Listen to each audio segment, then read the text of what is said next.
Live everywhere. Daily Co's Radio on netrootsradio.com presents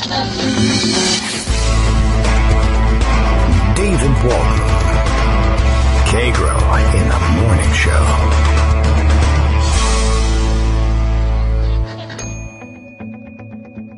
Now, here's David Waldman. Hey, good morning, everybody. How you doing? It is going to be an interesting day today. It's 9 o'clock on a Wednesday. It's May 31st, 2017. By the way, new record for downloads this month, May, of course, 2017. We have finally broken 100,000 downloads since the switch over to the new and more accurate counting over at Libsyn. So congratulations to whoever, I don't know, do we congratulate me for that? You're the ones downloading it. Do I congratulate you? Sure. Why not? And that made me hesitant to back off of doing a show today, even though the refrigerator guy is coming. Everybody knows about my refrigerator situation, and everybody knows that I've been waiting for, 2 weeks now to get somebody in here to fix this refrigerator. And I got a call yesterday saying, yes, we're coming. And no, we can't come at a convenient time. The only time available to you, unless you want to reschedule and maybe wait another 2 weeks, is 8 to 12. So I thought, 50-50. About half of that time is spent on the air. No real chance that they were going to come at 8 o'clock and get it done by 9, and very little chance that they would come at 11, and I guess they could work and then afterwards. But in order for us to get perfect timing, that was pretty incredible odds against that. So here's what we're doing. We don't know. But I did get the call just before showtime here today that tells me that probably about 9:15, about 15 minutes to half an hour into the show, 9:15, 9:30, I should hear the doorbell ring, and Abby will bark. I'll even know it's my doorbell, but whatever. And then I'll go get the guy, and I'll let him in, and I'll tell him what's wrong with the refrigerator. So how will we handle that? Well, Greg Dworkin is here. Thankfully, it's a Wednesday, and we'll see him in a couple of minutes, and we'll get through our morning stories roundup. And Armando happens to be available this morning, too. Maybe what we'll do is we'll bring him in early, and then that way, if I have to go into the doorbell and Greg either runs out of stories or if Greg is wrong at any point, Armando can say so on the air and they can carry on this conversation. And as necessary, if the conversation should linger on too long downstairs, anyway, the conversation here never lingers on too long, then I can leave, not leave, but Armando can handle things from there. Greg can hang up the phone. Armando can tell you what's on his mind. It shouldn't be too long. I gotta let the guy in the door, tell him what's wrong with the refrigerator. It don't work. And he may immediately at that point say, well, you need Freon. I don't have Freon. Nobody does Freon. You should have known that when you called us. We didn't call you. We had to call Lowe's, etc. All right, so I may have to straighten out that story. It may be that he's down there working on his own and needs nothing. It may last the rest of the show. It may last 10, 15 minutes, and he may shout up the stairs, hey, I got to leave. Somebody come pay me. That'll be an interesting scene, too, because the whole thing's supposed to be covered by Lowe's and their warranty, and nobody knows whether I'm supposed to lay out cash or what on this whole thing. It should be a show, and it will be a show, and you'll hear it all. So, well, let's see. Anything else happening this morning? I don't know. I think the refrigerator at the White House may be out, too. I woke up this morning. I was distracted by all this. I moved the setup, by the way. I moved it upstairs so that at the very least, or quite frankly, at the very least, if the refrigerator guy is a Trump supporter while he's working on my refrigerator and I say something awful about Trump, he'll still fix the refrigerator. And I have to believe that refrigerator guys are, I think, really, they're known for their integrity, honestly, and there's no reason to believe that it wouldn't work out as expected. But just in case I'm bothering him, or it's noisy, or it's just awkward to work on a refrigerator when somebody is talking to no one, or appears to be talking to no one, I could tell him I'm talking to 1,000 of the country's most prominent liberals, plus some Canadian ones, and two guys in the UK and one in Spain who's supposed to be in the UK, but he's living in Spain. But that's okay. Oh, hey, Parlio, what does Brexit do to you? Do you like lose your status in some way? I don't know. We'll check in with you right after I get the refrigerator fixed. In the meantime, where's my cursor? Okay, I need to hit this button. That's the one. I do it every day, but everything's at a different angle today. So, Greg Dworkin, thankfully nothing has changed for you, right? Well, mostly. Mostly. Okay. If Abby barks, my doorbell, Abby, yes. Just chased a skunk. Oh, good. And the skunk missed the dog, but hit the house. Oh. So that's it's distracting. seeping in through the windows no matter what we do. So, yeah, other than that, we're good. I love the way that we do our informal show. And between refrigerators and skunk chasing and washing machines going off and the phone ringing, we try to stick to the facts and stick to, important news. Yes, all of this is true about my refrigerator. It's not fake. And I can spell refrigerator. I guess that was what was preoccupying most of Twitter this morning was Trump. Yeah, Trump tweeted about your refrigerator, and that's all they were talking about. And okay. I mean, I'm all for jumping on him for typos, but I missed this one, so it's not funny. Okay, it's not funny because you missed it exactly. Here's what is funny. Yes. If you want to look at it as a media approach to life. So somewhere around 12:30 last night. And there is a story about it in the New York Times. What's a covfefe? C-O-V-F-E-F-E. What happened is that Fox and Friends, which is the only thing that Donald Trump pays attention to, tweeted this comment. Jared Kushner didn't suggest Russian communications channel in meeting, source says. I think the source is Jared Kushner, but they don't specify. Yeah. It's an unnamed source, and it was a terribly sourced story, but it was Fox and Friends, and so Trump saw it.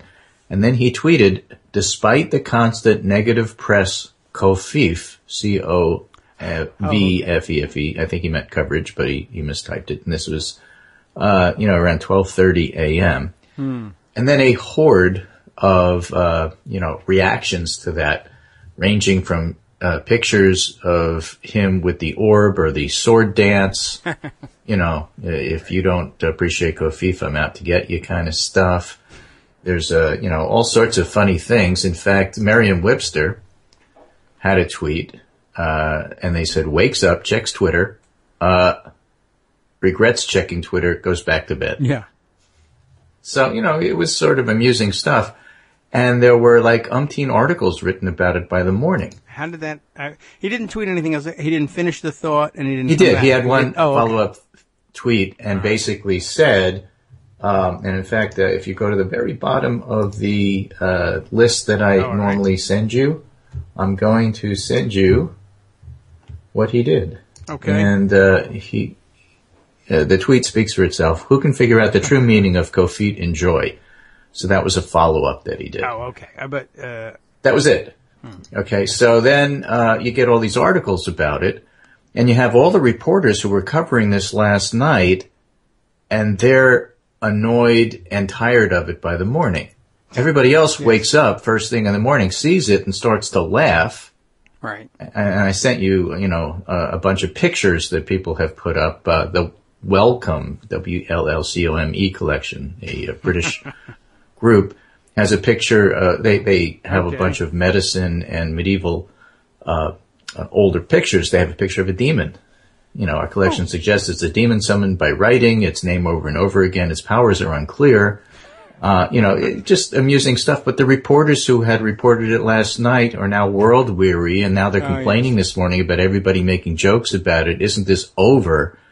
And the rest of the world wakes up and they see it for the first time and they're mildly amused for an hour. And the cool kids can't give them that hour because they've already been jaded, and so everybody else must be. It's just really interesting watching the conversation on Twitter. Yeah, I could get that. I see that. You're right. Just like it wasn't funny. I missed it, so I missed all the good stuff, so it's not funny. So they had already been through the good stuff, or whatever they thought was the good stuff. And, now, please, enough already. You weren't awake at 1 o'clock in the morning watching for the president's tweets to make fun of him? Yeah, you missed it. It's like Sharknado. Everybody's having fun with it, but if you tune in like 2 hours later, what's all this stuff? Well, I'm not explaining it to you. You don't know anything. It's not funny anymore. What's the big deal? Because I'm done with it. Yeah, all right. Well, okay. So it was kind of like that. Sure, that sounds... On the other hand, Talia Cooper tweets, my dad just bought the California license plate, covfefe, So it's not dead. In fact, it's coming to a town near you. So there's nothing you can do about it. Well, we never dropped the Scott Brown Bach whatever. Exactly. thing, This so. is the new Bach whatever, you know. So Tom Bonnier tweets, the POTUS accuses the intelligence community of lying. Yes. We'll pull out of the climate deal. Sure. Lets employers not pay for contraception. Perfect. Tweets a typo. Yes. And all we're talking about is the typo. There is a point to that. But I think that's wrong. I mean, we're only talking about it for an hour, and then it's going to be like old news, and everybody's going to say I'm tired of it. And the fact of the matter is that Trump's ability to make people chase shiny objects is severely limited because, you know, in an hour, we're back to the Russia story. True. I guess I would also say, you know, but back before back before Twitter in the old days, when there was just regular internet, or even before that, when do reporters imagine people discussed the fabulous stories they had written? Which don't even get printed till the next day. Right. Well, right. I mean, why weren't they sick of it then? Have you heard the latest? Are you kidding? I wrote it, and it was yesterday, and it took 2 days. That's yesterday's news. Why should I even pay attention? Right. I mean, this is when we discuss things. All right. You know, so you have You're all all of that. fired. So here's some of the real news that we have. Let's start with the upshot. Nate Cohn has this really nice piece, a 2016 review, Why Key State Polls Were Wrong About Trump. And it's just a good reminder. The national polls were correct. They predicted a Hillary Clinton win, and in fact the national polls reflect the actual voting where she won by 3 million votes. That wasn't the issue. It was the battleground polls. And there was a number of errors that all lined up in the same way. One of those, okay, well, it's not likely to happen, but it could. And all the errors wind up the same way. So, as he writes, it might seem strange to argue that the polls could miss the result of an election and could still be trusted, but there's some kinds of polling errors that pollsters can accept even if the public never will. There's nothing pollsters can do, for example, if undecided voters break for one candidate in the final hours. Okay. Errors have happened enough in past elections to know an upset was well within the realm of possibility in 2016. And that was the whole idea about she's got a 66% chance of winning. Right? That means that there's a solid chance that things can be upset. It's not a 90% chance.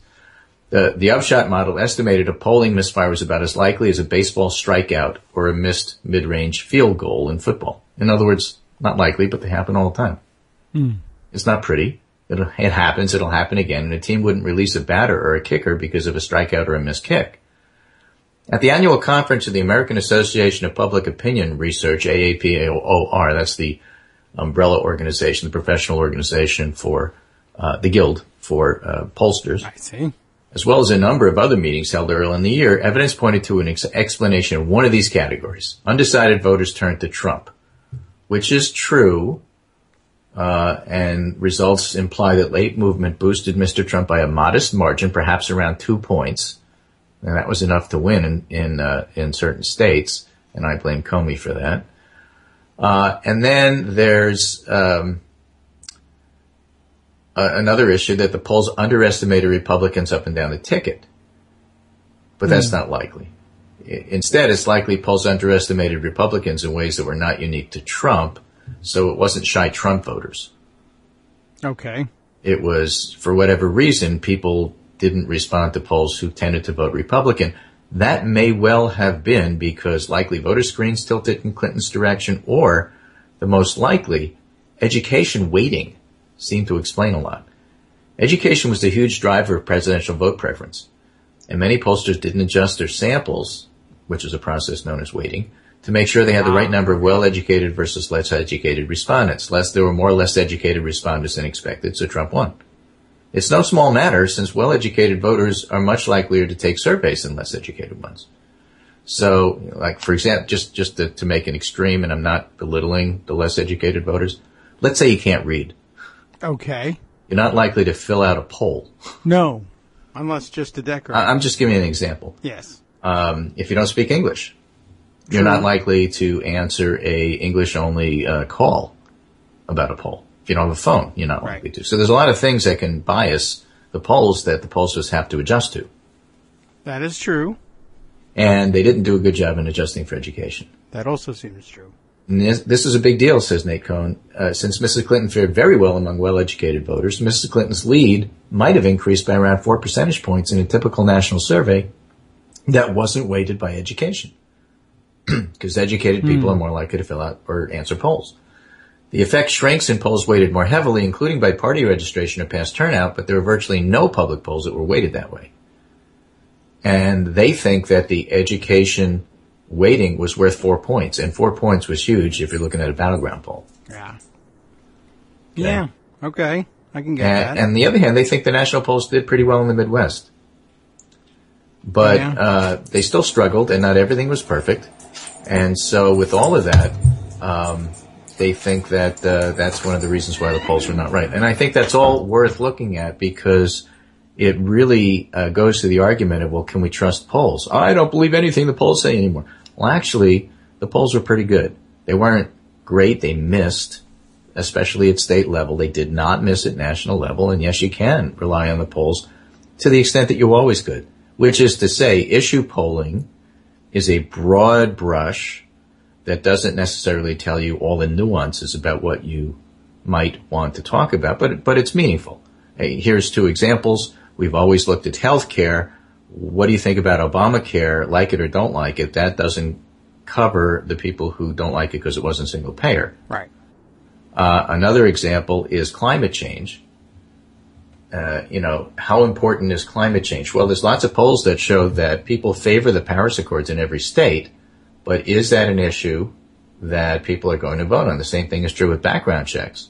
But if you have a very strong and well-financed minority opinion, sometimes that matters more than the majority opinion if it's not particularly focused. And one example of that I have from the NBC News Wall Street Journal poll in May of 2016, just as an example. Let me list some issues that have been proposed for the federal government to address. Tell me which one or two of these items you think should be the top priority for the federal government. Jobs was 26, national security terrorism 21, deficit government spending 16, healthcare 15. Healthcare is much, much higher now that Trump is threatening to blow it all up. Climate change was 8, immigration was 6, and religious and moral values was 5. Now that means that climate change made the top 5, but not the top 3. Healthcare was twice as important. You can't look at this and say climate change is unimportant, but at the same time, it's not a top issue. So the polls help in terms of putting this in perspective, but what if somebody says to you, nobody cares about climate change? Does this poll really answer the question? The answer is no, it doesn't, because it doesn't tell you whether or not they'd actually use it as a voting issue. True, right. So again, there's nuance in the polls that, kind of help you. You can't look at it and say nobody cares. It's top 5. They care about it more than they do immigration. Everybody knows immigration has been a huge, big deal ever since Trump was elected and during the election itself. Yes. And yet, it's not one of those issues that people go to the Met and say, I'm not voting for you because you're on the wrong side of climate change. Let's see what happens if he pulls out of the Paris Accords. Yeah, we'll see. I mean, for a lot of people it is, but I guess that's not for everybody necessarily. But there's certainly, I know plenty of people for whom it is. They would. But just take the simple concept of care, don't care. That's a wide range. Yes. Absolutely. There's a lot of stuff in the middle. I care a little. That's so stop, Greg. I'm here now. It's correct unless it's not. And what polling won't tell you is, what's going on with Armando. What is going on with Armando? I'm where are you? I'm angry about something. I'm sure. So, where are you physically located right now? I am in the New York area. Yay! All right. Undisclosed location in the New York area. Okay, that's a good thing. Well, excellent. My refrigerator guy is in an undisclosed location at the moment too. He'll be here any minute. Yeah, I would think when that so. happens, Armando will take over and be host. Yeah, likely. I don't have a mute button for you though, Greg. That's why we're doing this. Okay. Okay. Well, I think we can do. Let's continue with with your segment, Greg. Every once in a while, Armando will tell you you're wrong. That's probably just going to happen. I love when Armando's on the show. I wish we could do this more often. Although I'm sorry about your refrigerator. Yeah, thank you very much. I only hope it can be repaired. I predict this will stretch out. So, okay. Yeah. All right, let's roll forward. But other things that are on the menu here. Leaked regulation. Trump plans to roll back Obamacare birth control mandate. That's one that's right up Armando's alley. It's a legal kind of thing. And besides, it's an issue he's been paying a lot of attention to. And basically, if you loosen the regulations from the executive side on what you think religious organizations can and can't do, it widens broad exceptions for basically everybody. If you don't want to provide birth control, you don't have to if the regulations are loosened, and that's what appears to be happening while Trump is also weighing pulling out of the Paris Accords. By the way, while all this is going on, the Russia story continues. It's a huge story every single day that Trump can't run away from. And now he's in the midst of a staff shakeup because he's unhappy about the fact that people haven't been able to divert attention away from the Russia story. And the funny thing is, there's a great story in the Times today. As Trump weighs shakeup and he faces recruiting challenge, nobody wants to work for him.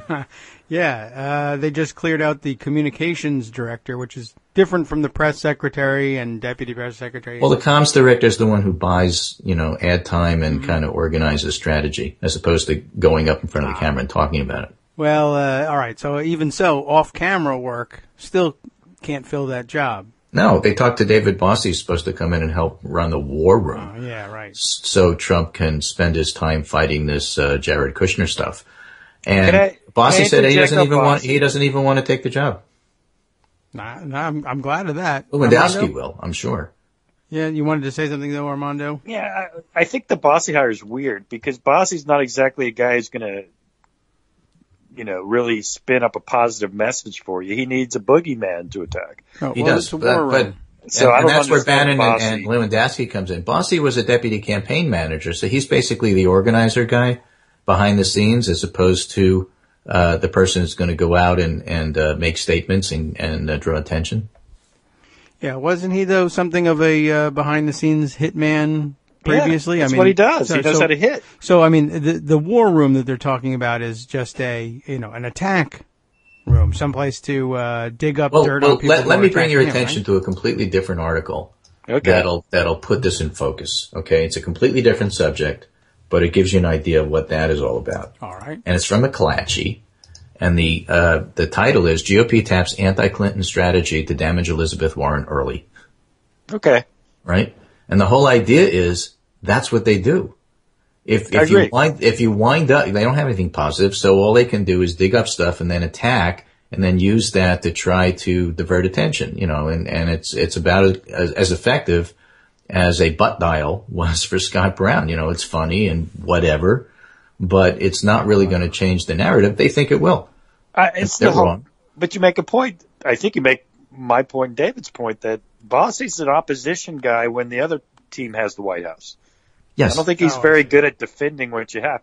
I don't think what they're going to do is going to work. I think it's going to be an abject failure, but it's pretty clear what their intent is. It's crazy because what they need to do is bring in like David Gergen to be the chief of staff or senior counselor. David Gergen, somebody like that. Yeah. I mean, somebody with gravitas who they would listen to. They have to resurrect Howard Baker or something like that, but they're not going to do it because they don't want to listen to anybody. Nor could it's not even listening. It's just the media would be like, now he's president. You know what I mean? I'm waiting for those. Bringing David Bossie is like the opposite of what they need. Aren't we waiting for that pivot now that he's hired Corey Lewandowski? He's finally president. Maybe that's a column for Reed Zakaria can write. But you make the point. I mean, what they need is to find somebody who's going to say no. They need a new president. If they don't get a new president, nothing they do is going to work. Oh, I totally agree with you. But if you're spinning and trying to PR it, the Bossie Lewandowski route is the opposite of what they need to do. Because look, they're saying they're going to go to war. It's a war room. Yeah. There's no fighting in the war room. But there's only fighting in the war room. That's why they call it the war room. He needs to actually be somebody who presents as a person who can look like and act like a president. Well, but it's typical Trump, right? There's two completely different concepts here, which are warring in the war room. One is what he needs to do, and one is what he's doing. And they are not the same. And they war with each other. What he needs to do is exactly what you said. What he's doing is he's putting these people in because and Bossie isn't even going to take the job. What Trump wants is Trump wants people to get on TV and do what he would do if he were doing the press conference. That's his idea of professionalism. And so he looks for people who can fill that role. It's ridiculous and it's not going to work, but that's what he's doing. There isn't anybody. But what's interesting, you're saying Bossie doesn't want the job or won't take it? He's already said, they asked me, I don't know if this is the job for me. We're talking. we're discussing it. I'm not saying no. I'm not saying yes. But I haven't taken the job. I thought. Yeah, I guess so. Because he knows he's not going to succeed. Yeah, I mean, exactly. Lewandowski would take the job in a minute because what else is he doing? Exactly. But this is, to work for Trump is to be Sean Spicer. Who wants to volunteer for that? Who wants to get paid to do that? Forget about volunteering. True, right? It's a job you can't win, and then you're out. That man, Bossy's smarter than I ever thought he was. It'd be very smart for him not to take that job. It would be very smart for anybody not to work with this White House since it's going down in flames. Yeah, sure, we're all geniuses then. Bossy's a piece of crap. I mean, that's not his problem. His problem is he knows he's going to be seen as failing. Well, that goes on your resume. Everybody who gets associated with the Trump White House is going to have that on their resume forever, and it's going to be worse than what the skunk tried to do to Abby this morning when she chased it. It's a ode to skunk that you can't get rid of. It's an ode to Trump that's going to cling to you no matter what you do. Now, Bossy's already associated with Trump, but having been associated with the Trump campaign is an entirely different thing. Right. Yeah, unless you're being subpoenaed, nobody's paying attention. Okay. Well, if you Speaking walk away of being from White House subpoenaed, job, so Michael Cohen, the lawyer, is being subpoenaed. I guess his answer was, says who? Right. It says, we'll see what you says. You'll say, I'm sure, nothing when invoking the Fifth Amendment, but all this stuff continues to go on, and so they can't make it go away.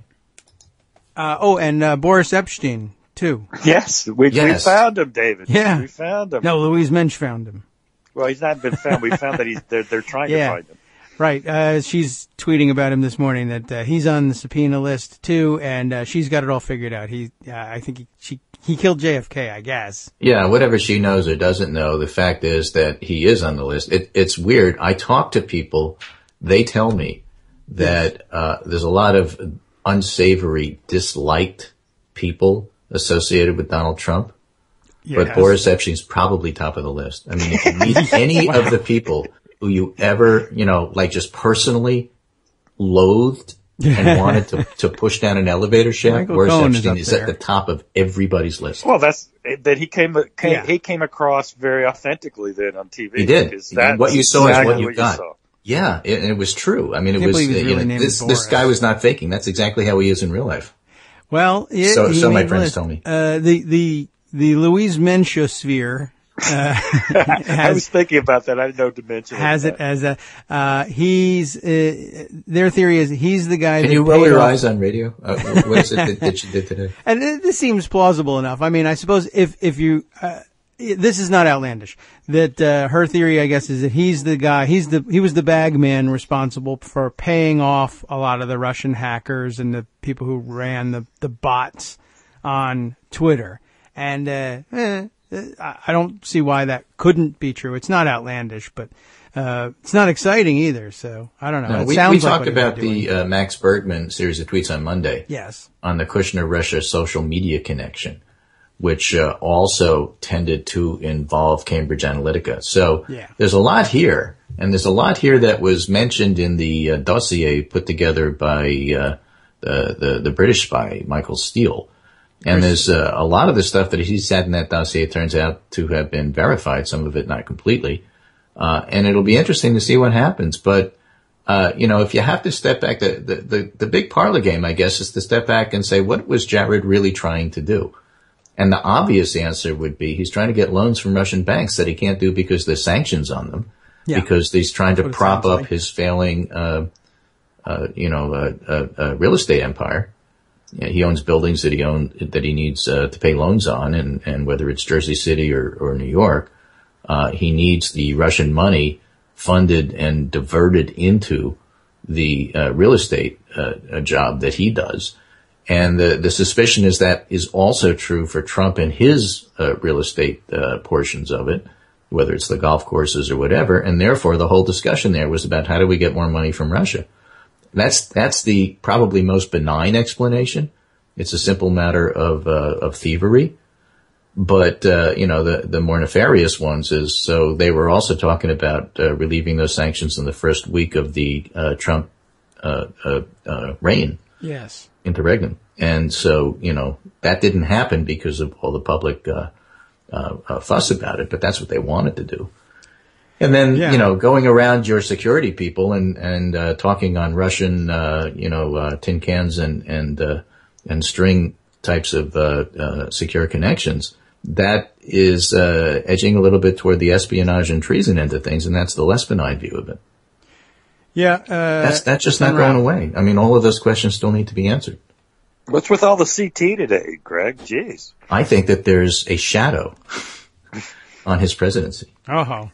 Just a shadow. Just a shadow. The way the New York Times would cover Clinton, Huge shadow, though. So they're on the list for, and back and forth. I'm not certain where Cohen now stands. I hear initially indicated. Don't mistake him for Michael Cohen, the author at the Boston Globe. Right. He's the other Michael Cohen. Yeah. This is Says Who Cohen. Right. Yeah, this is the Says Who Cohen. But, not the L train Cohen. And confusing Michael Cohen's is problematic. That was his excuse. That was his explanation for the whole Prague incident. He claims that they traced another Michael Cohen to Prague, and you'll recall he tweeted the picture of the cover of his passport. Let's not get into David Waldman's, okay? Either. Oh, yeah. Well, there's We've some been rotten down ones that road. out there. Some good ones, too. Yeah. But he's on the list for testifying before Congress, and at first he indicated that he would refuse to do so. Then later on he said he might after all, but he may just show up to invoke the Fifth Amendment and then leave. He might. It's not clear. And I have to say, to Armando's credit, he's never been mistaken for anybody else. Yeah, that's the advantage of having the very valley name. Yeah. Well, we'll see how this thing goes. And I guess also, I think at this stage, the request for his testimony is all it is. In the congressional level, they haven't subpoenaed him. He's on a witness list. And I think he may have reacted as though he was being subpoenaed and then saw that he was simply being requested to testify, and he felt like maybe I could go along with that, just so long as it's not a subpoena. Some people are weird about that, and they won't show up for a subpoena without a fight, but an invitation they'll take.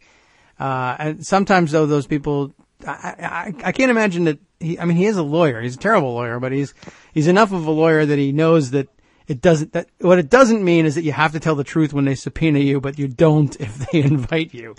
You have to tell the truth either way, and you're on the hook for any perjury you might commit. But I suspect with an invitation from a Republican-led committee, he'll show up, arrange for some softball questions, decline to answer the tough ones, and leave. And then when they don't get enough answers and the Democrats on the committee ask for a subpoena to bring him back to get, to force some answers or force a Fifth Amendment invocation, they'll just decline to vote for the subpoena on the Republican side. And then he'll say, well, if I'm in such trouble, how come I've never been subpoenaed, et cetera, et cetera. So the thing is, I think, again, here we have to separate that which is going to have electoral effects. Yes. And John Ossoff and Georgia 6 is the next election that everybody's going to really be staring at. Separate that from the things that, in fact, are truly important but may not have electoral effects, like climate change, like we were talking about. Armando, I sent this picture. I don't know if you could see it on the Skype stream here. Yeah, but it's the G7 leaders walking. Oh, right. Yeah. And you may remember Trump wasn't in the picture because he was riding a golf cart. Yeah, I saw it. Very funny. But this particular picture is Angela Merkel, the leader of the free world, pushing a little buggy with a little Donald Trump in it. And the point of all of that is that at the very beginning of this trip, for reasons which remain bizarre to me, there were people in the press that were willing to say, this trip is going well. He went to Saudi Arabia and was feted, and yeah, everybody made fun of the orb, but they loved him there. And he brought this $110 billion weapons deal, which is going to, destroy Yemen, but that's great because it's, American business. And got some decent headlines out of it. Went to Israel and made a fool of himself. Got some decent headlines anyway. And then went to Europe, and it was a total disaster. In fact, the entire trip was a total disaster. That's not going to necessarily sway votes, because voters generally don't care about what happens overseas. But having America lose its place in the world and be embarrassed might matter. And the fact of the matter is, Trump doing Putin's bidding and doing his best to wreck the Western alliance, and especially ties with Germany, I think are going to turn out to be a bigger deal as time goes on, even though for right now it's just the elite in Washington and elsewhere looking at it and say, what the heck did he do? I think in the longer term, this is going to have huge implications. And I think it's going to have electoral implications, just maybe not necessarily right now. So in Georgia, they'll be talking about healthcare. But overall, the Russia story that you were just going through with the Michael Cohens and the Boris Epsteins and this approach to NATO, I think are going to be enormous. I mean, Trump is doing his best to make China the preeminent power and Angela Merkel the leader of the free world. And that's crazy stuff. Should we be backing Justin Trudeau instead as leader of the free world, or are the Europeans not going to accept that? Europeans won't accept it. Right. And I don't know that Canada's in a position to really do much. Dang. All right. Well, I thought it would be a nice chance to bring them to the fore. Oh, there's Abby. I'm going to go set up the fridge repair. All right, Armando, you're on. You're host. All right, I'll see you in a little bit. Thanks, guys. You're still here, Armando, right? Yeah, I'm right here. Okay. Your thoughts on what's important? I mean, how do you rank Trump's blundering in terms of what's really important? A couple of things. I had the privilege of being on with David yesterday and did a whole harangue on how the destruction of NATO is, in fact, the most serious thing that's happened since Trump became president. Oh, my God, you agree with me. I'm going. Yeah. Substantively, there's nothing worse. I think climate accord maybe, but same ballpark. Well, let's see I guess it's going to happen today. The meaning of withdrawing from the climate accord, I admit to not having full information or knowledge on that. It's not my wheelhouse. Not that that I'm really a NATO expert, but I really have looked at that issue much more closely, and it's just so central to I think people what I told David yesterday is probably a thought that you already had, was people just take this idea of European peace and the stability since World War II for granted. Right. And people don't understand what it was before that and how important and how the prosperity of Europe was so important to the prosperity of the United States. Right. And, by the way, for those of you that don't know, you'll see Armando and I are New Yorkers. We're going to be interrupting each other and finishing each other's sentences all the time. That's okay. All the time. It's not being rude. It means you're listening. And the reality is that I don't know where we go from here. You guys were joking, well, who's going to be the new leader of the free world? And, it's going to be Merkel, and there's going to be a Russia-France alliance like we have never seen that everybody's always dreamed about. That's my prediction. Russia-France? Germany-France. Yes. Oh, absolutely. I think that France. It's going to be an axis of Germany-France. I don't use the word axis. Yeah, I shouldn't use the word axis. I should. So it's brings the up Central bad Powers. No, that's wrong too. The Allies. That's wrong too. Yeah, the Allies. The Allies. And I think it's actually interesting because one of the things that is not discussed is the decision of the UK to Brexit right now is actually now going to be an incredible opportunity cost, because a UK who becomes essential to a European alliance actually has a lot of leverage inside of the EU and could have had a much more influence on the world stage than they're going to have. Right. Instead, they're going to have to fight to keep Scotland.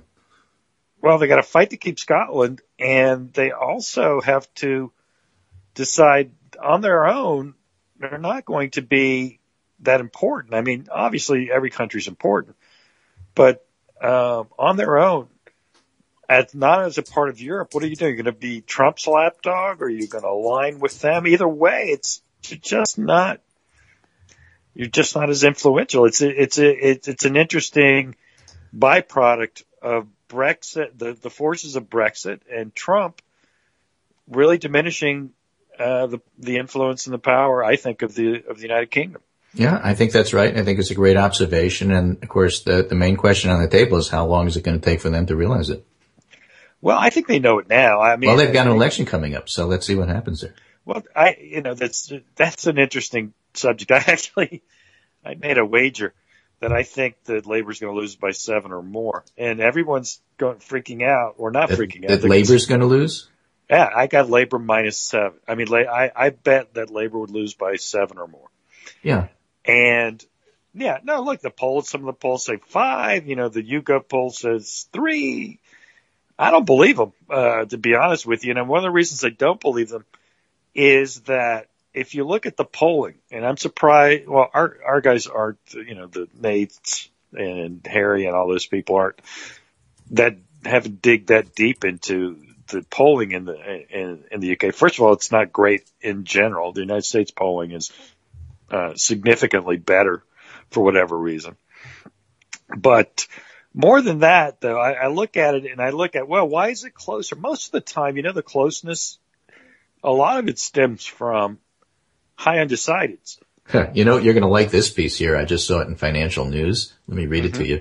European stocks slip as UK election nerves set in.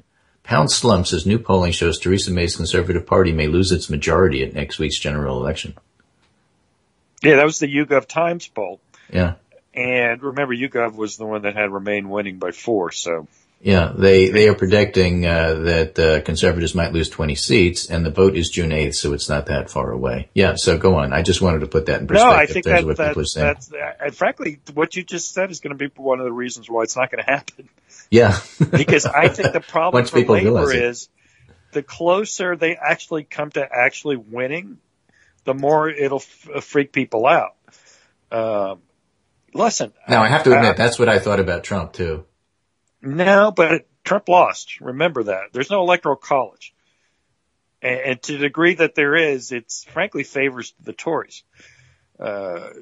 It's not, I think the problem, and I'm going to piss off a fair amount of our listeners. I think that Corbyn as leader is the problem for why Labor can't actually take advantage of what looks like an actual opportunity based on a huge Tory blunder in its platform presentation. I think they had sort of the equivalent of slashing Social Security and Medicare in their platform, and it just has destroyed May's rather large lead. Though remember, half the pollsters still have it at over double digit. Mm-hmm. Everyone focuses on YouGov because that's fun, because that's the one that has it really close. But it's also the more recent. I mean, the polling does change. Yeah, but it's also they've had it closer the whole time. Yeah, they've had it closer than other people who've had a huge lead. Yes, that's true. Right. So, and I think there's actually a fair critique of the YouGov poll that basically says that what the YouGov poll is premising is that youth vote will be the largest it ever has been. The youth vote. By a lot. They were not happy about the Brexit result. So there's that. Yeah, well. But you got to, I get that. We're from Missouri on that. You got to show up and show us that, in fact, it's true. I'm skeptical. But look, you know what?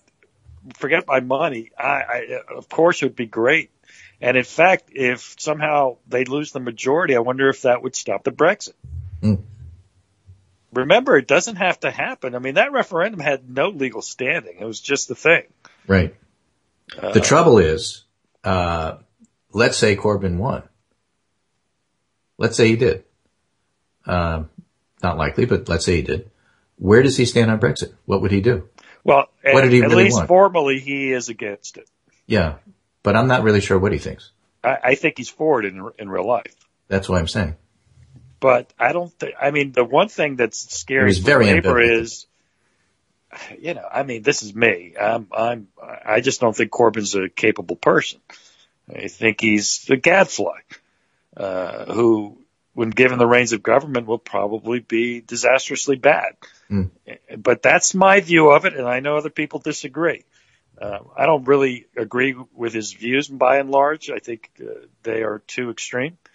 But worse than that, I just don't think he has the competence to run a government. Yep. I don't think anybody, that's always my part. Oh, wow, I was wrong. Apparently Corbyn is now officially pro carrying out Brexit, according to Parlio, who is a regular listener. Right. And Corbyn's been all over the place. he was ostensibly anti-Brexit, but really refused to commit himself. And I always got the feeling he was pro. And if he's out with it now, okay. So what's the election really about then? I don't know. It's a heck of a question. Anyway, so I'll invite our listeners, hashtag KITM, to chime in and maybe enlighten us a little bit. The last piece before I leave is from Foreign Policy. It's by Max Boot, conservative, neocon, but further resistance, definite anti-Trumper. Yep. And his article is From the Party of Lincoln to the Party of the Body Slam. Donald Trump has so thoroughly co-opted the Republican Party, it's given us everything it used to stand for. And it's interesting. I mean, the fact that the dirty little secret that nobody wants to talk about, there's actually two.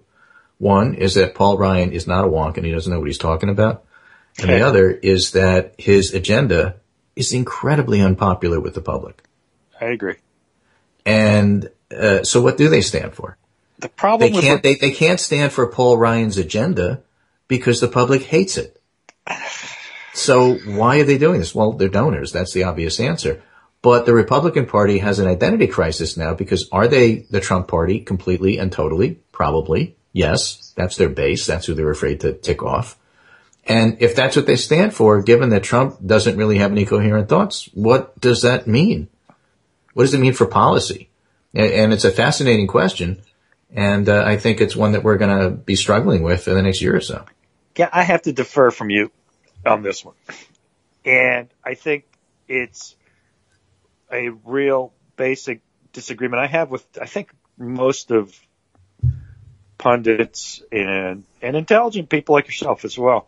I think the swing voter, and maybe that's what you're talking about, but if you think of why Trump, let's take the white no college contingent that we're always arguing about, or at least I'm arguing with people about. Yeah.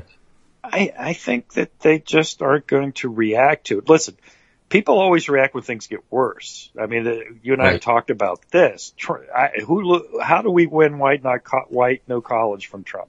We don't. Trump loses them. How does he lose them? Bad results, bad things happen to white no college. Yes. But in terms of having it put on a platform and a policy going to the polls, I don't think that's what makes them move. I think the bad things happening is what makes them move. Right. That takes time. That's not going to happen right away. It's only been 120 some odd days. Look, I think the Republicans would get wiped out if there's a recession. Mm-hmm. I think you agree with me. Yeah, because there's no reserve there for them. There's no reserve. If there is an economic recession, Trump goes into the 20s and they lose 60 seats and we take the Senate even. It would be that kind of wave. Remember, we have relatively good economic numbers right now. Mm-hmm. Thanks to Obama. And by and large, everyone expects, and I think it's a fair expectation, that the Democrats have probably now, a 35-40% chance of taking the House if the vote was today. And, they probably won't get wiped out on the Senate. We'll probably hold a fair amount. I think the chance of taking the House is higher than 35-40% right now. You think? Yeah. Well, I guess I'm being I think it's more likely than not. Pessimistic. I think it's more likely than not, unless something else happens.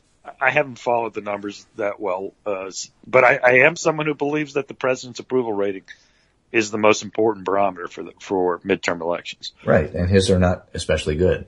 And it's like I think you and I have. Here's another argument, and this was something that was coming up with myself and Liam Donovan, who's a conservative who writes over at National Review. Trump is at 40. He's been at 40 for a while. He doesn't get bumps. When he gets bumps, he goes up to 41. But he doesn't get huge troughs at this point. When he goes down to 37. So does he have a high ceiling, low floor? Or does he have a low ceiling, high floor? In other words, he has a low ceiling. I think there's no doubt about that. That was my argument. Liam said high ceiling. I said, no, he's got a low ceiling because you don't appreciate how many people loathe him. And about, 45% strongly disagree with what he's doing. So he's got a low ceiling. How low is the floor? Listen, no matter what happens, his approval ratings have reached their ceiling. They will not be higher than they've been. He can go to 45. That's it. On a good day. And that's what happens with Gallup on occasion. But what about his floor? Where is it? Is it the 23, 24, 26% that Nixon got when he left? Or is it higher than that? I think it is. I really do. I think that the difference between Nixon and Trump, and I think the makeup of the 23-25 is different. I think Trump can absolutely get wiped out with white college. So this is, and I didn't bring it up for this purpose, but that is to the point that I've always made, that the Trump base is not either monolithic nor solid. There is a half of it at least, which is totally irredeemable, whatever word you want to use. And I like deplorable, but I know deplorable, racist, whatever you want to do. They are unaccepting of modern life, and there's not much you can do about them except outvote them. Not even worth talking to. There is a group, whether it's 10% or 20%, I don't know, but there is a group that voted for him, some of whom are having regrets now. You could see that in the polls, not so much in the 40% to 37%, because that doesn't change that much. But you can see it in strong support. Strong support is way lower now than it was at the time that he was elected. Yep. And these are the people that are drifting away. And again, to remind you, it feels like 27 years, but it's only been about 4 months. And so what happens is that over time, the conditional part of his base is lost. And once you lose him, it's really hard to get him back. Yep. Look, this is the eternal argument that I've been having. Where is Trump losing his support most rapidly? What's the contingent? Well, I think the biggest group that is the people that he always was shaky with, and that's white collar whites. But he's also starting to lose it. But he's also starting to lose it with older people, which is interesting. Older blue collar. Mm-hmm. Yes, I agree. But the toughest nut to crack if you're going to beat Trump is, in fact, the group that people say we should be targeting. I don't get it. Now, the toughest nut to crack I sort of get it because it's policy driven. They want the right political answer to be based on the policy prescriptions they want. We all do this. We always do this. You do it. I do it. Everybody. Right, But that's why I separated out at the beginning of this discussion the difference between what electorally works and what's policy. They're not the same. Good policy doesn't win elections. I agree. See 2016. And there's an argument to be made. I haven't done the study, but I think there's an argument to be made that we be who we were. Obama type policies, a Obama type image, because that will be a magnet for the Trump voter of 2016 who is most likely to flip. Again, you call him white collar. I call him white college. Okay. And it just seems to me that the demand for prescriptions that you think might appeal to white working class voters is not sound political thinking. Look, I'm not making this up. I don't think you are. I'm going to ask you to continue. I'm going off to work. David is either having breakfast or working on his refrigerator. We don't know. Breakfast. He'll let us know when he gets back. He's there. He's monitoring us to make sure we don't say any curse words. Really? No. You got that mute button then. You know what? I came back and then I was like, okay, well, I'll join in because I may call down in a few minutes anyway. And then I thought, this sounds like a good discussion. I guess I'll just listen to it. Well, Greg and I always have interesting discussions on this because I think one of the things I like about talking about Greg on these things, we both look at data. We both understand that we have our prejudices and we'll argue for those. And I think, frankly, I'd be shocked that Greg and I disagree much on anything on policy. We really don't. Much more so than anybody else at Daily Kos. I think that Greg and I probably agree on policy more than anybody else. That's why we fight so much. Which is funny because we do fight a lot. But I think it's not on policy that we fight about, but sometimes on politics. Right, exactly. But anyway, I'm going to leave you, but please have this discussion with David. Talk about me all you want when I'm not here. It's always a winning move. And I'll be back tomorrow, and we'll talk again. All right. Well, thanks for stretching it out a little bit, Greg. Appreciate it. And I know they don't appreciate it as much at work, but you tell them thanks too. Yes, that's right. So, Okay. David, Yes. I'm going to ask you for hopefully the 5 or 10 minutes you have before your refrigerator's fixed. Have you been looking at this Virginia Democratic primary gubernatorial race? I really haven't, and the time is now to look at it. And in fact, I got an email the other day asking that not only that we remind people that the primary is the voting's coming up, but a little correction is that in the last couple of years that we've talked about things in Virginia, when Greg and I have brought it up, we have usually in the last couple of years talked about the fact that there remained, until very recently, no photo ID requirement for voting in Virginia. That has since changed, and so somebody who was on top of that said, yeah, next time you bring it up, and it ought to be soon because the primary is coming up, remind everybody, you do actually now, since I guess in the last 2 years we've ended up picking up our own stupid photo ID requirement. But well, can you tell me a little bit about the requirement?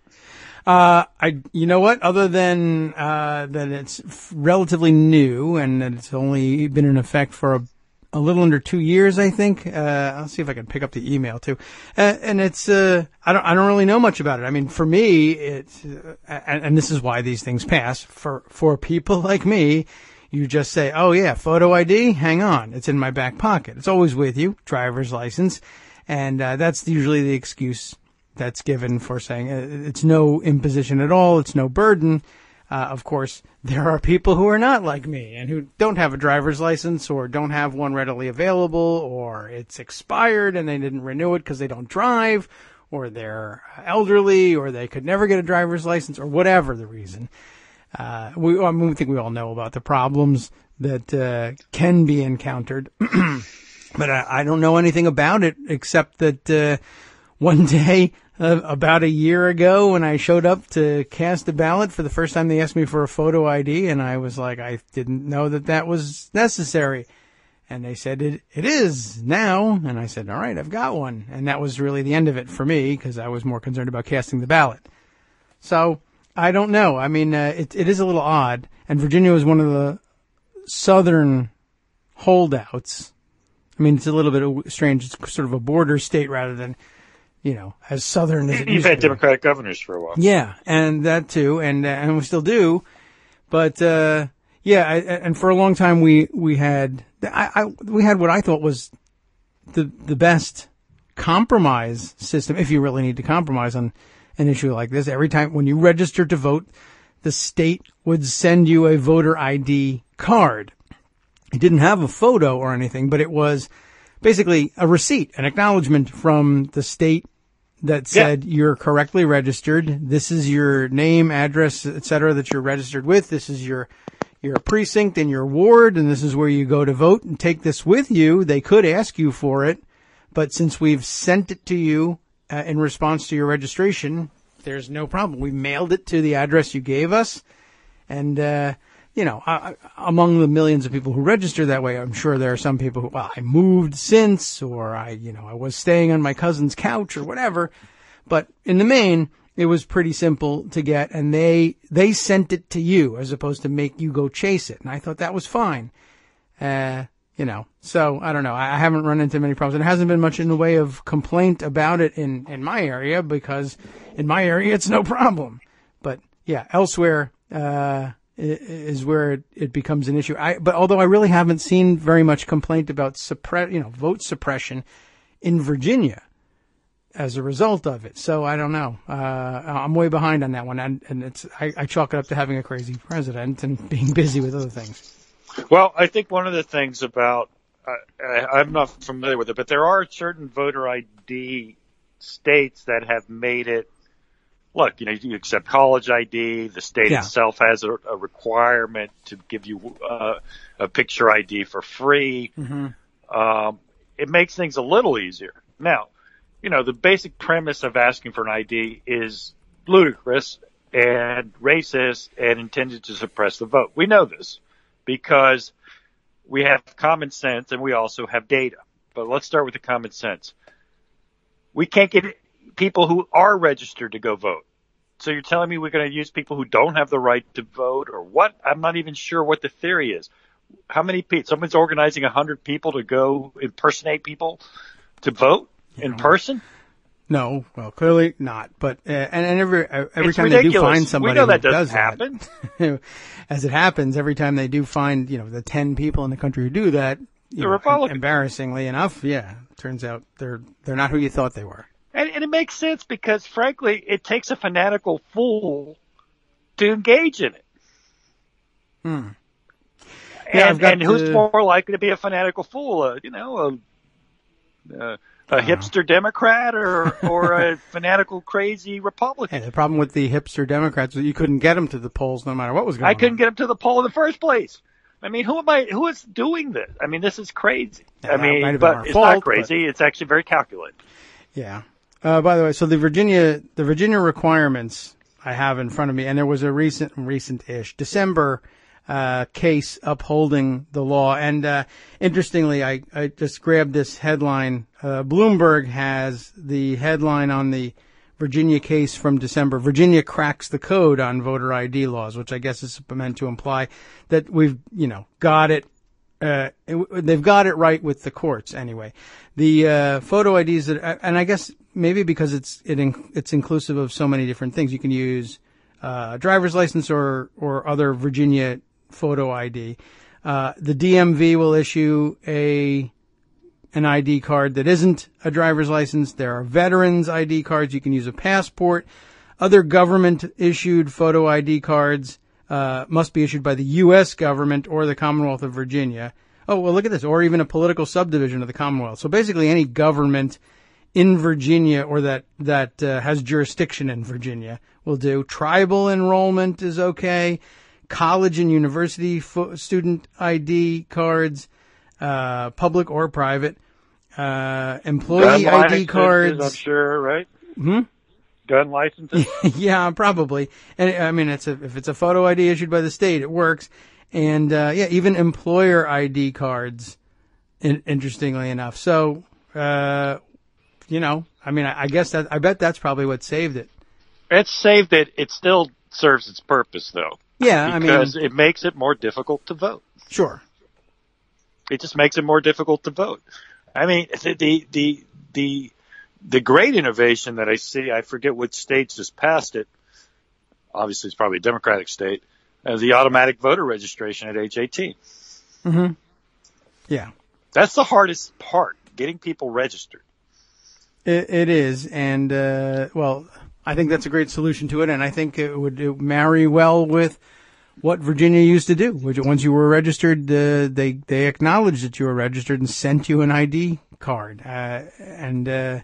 Although it doesn't have a photo on it, I suppose that's something that they could remedy if they ask you to submit a photo with your or take a photo when you register. Yeah, right. I don't know, I guess you can mail in or online register. But yeah, I don't know. So at any rate, apparently, I guess the story there is than Texas and yeah. what North Carolina tried to do. And the courts seem to think so. It's still a problem. So federal courts have upheld it, and doesn't look like.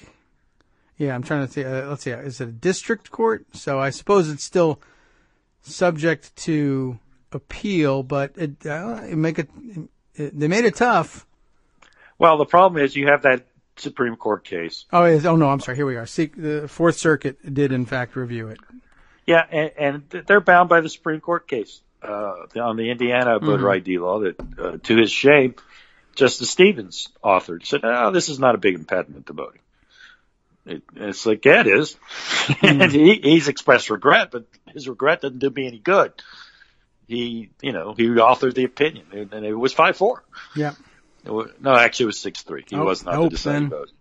I don't know. I was taking your word for it. Thanks. Yeah, I was wrong. It was 6-3. But nonetheless, you're stuck with that. Lower courts have to follow the Supreme Court, so. We've been more innovative as long as you can prove that it's not designed to make it very difficult to vote. Apparently, it's going to be okay. So, there's until we, again, just more of the catastrophe of this last election. We lost our fifth vote. We would have had 5 liberal votes, or at least 5 to the left of center votes on the Supreme Court. We could have done a lot that would have done, frankly, more than anything anybody's would have done. Look, I mean, Hillary Clinton would have been a good president, I think, but it's not like she was going to revolutionize the world. It just wasn't going to happen. But, the thing that could have been very transformational would have been the fifth liberal vote on the Supreme Court. Yeah. And I wish people would have focused on that. When you yell Citizens United and you don't realize that that's a Supreme Court decision, it really bothers me.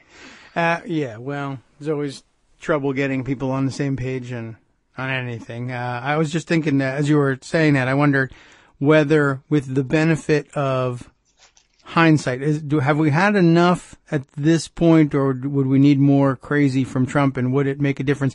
I'm just wondering whether there would be any broader interest in pulling the incredibly convoluted rules fight that I had proposed about getting Gorsuch seated on the opening day of the new Congress. It was a tall order even then, and it'd be a tall order now as well, but worse then because I guess there were still people in, give them a chance mode. Yep, they were give them a chance. Now, of course, everything that Trump has done is consistent with what he presented as a candidate. Yes. For a year and a half. I think it's truly an indictment on the media's unseriousness that they didn't treat him. Okay, they did not imagine him as president, and they did not cover his campaign as if he could be a president. Yeah, but we all sort of felt that was highly unlikely, but that's their job, is to consider that eventuality. What could have been more fair and balanced than at that point? One of two people were going to be president. They should have treated them both seriously. I guess so, right? And they certainly. It is interesting that for people who are such habitual both-siders, that time they ignored both-siderism. Yep. That's weird. Why did you do that? Yeah. There's a reason why I canceled my subscription to the New York Times, and there's a reason why I urge everybody to cancel theirs. But I do encourage people to subscribe to the Washington Post, and one of the reasons is they wrote a very good story on that Virginia governor's race that I was talking to yes. you. The link. Yes, if you can share that. Let me tweet it to you. Okay. Because I don't have Skype for some reason on my computer, and everyone wants to see it. You'll get to see this article, and it's about the Perriello-Northam race, and they clickbaited it a little bit in the tweet about it, and I sort of.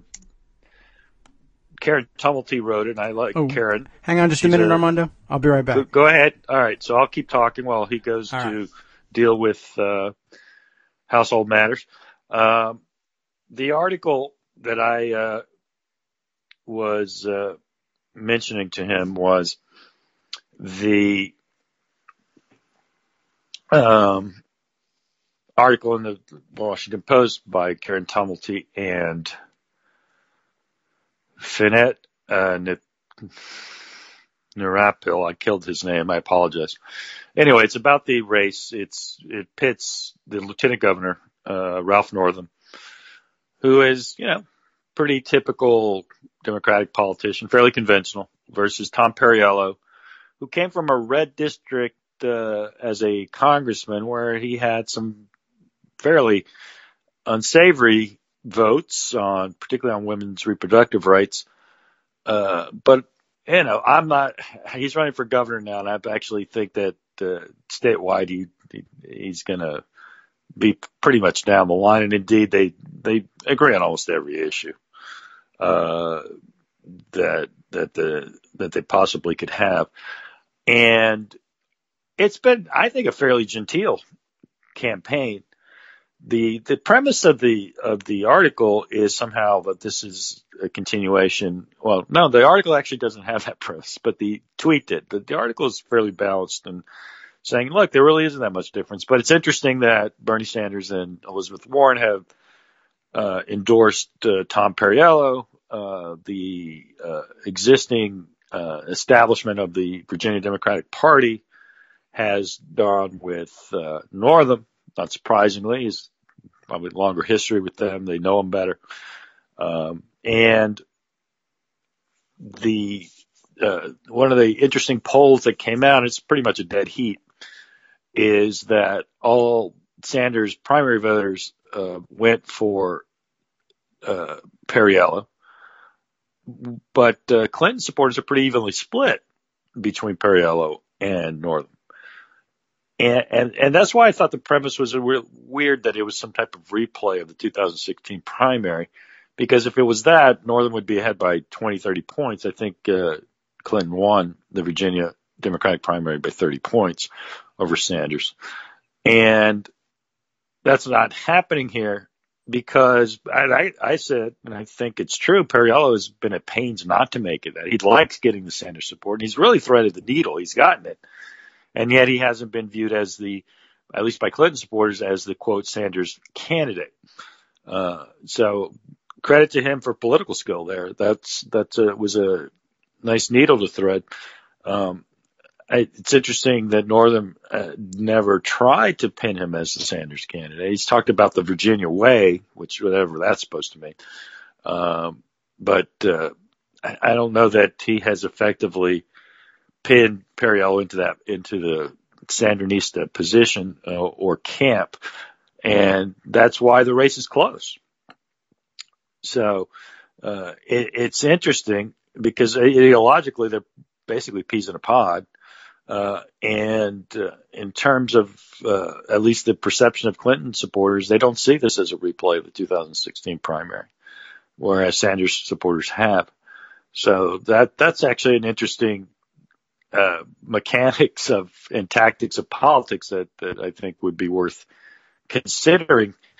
Perriello's found a way to not alienate one band or the other, and maybe people should look at how he's doing it if he succeeds here. Though I think he might fall short. It's a toss-up race right now. So that's interesting. The other thing that caught my eye today, which is very much a replay of the 2016 primary, and really enrages me how badly, in my view, Tom Perez has functioned as DNC chair. The DNC doesn't do much.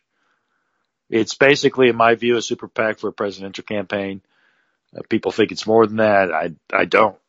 And I don't think Perez has done much to change my perception of the basic impotence of the DNC. The DNC does do one thing, though, and that is it sets the rules for Democratic presidential primaries in terms of delegates, what you have to do, et cetera, et cetera. Of course, voters go and vote, but you'll know we have a mishmash of issues with regard to how Democrats choose their presidential nominees.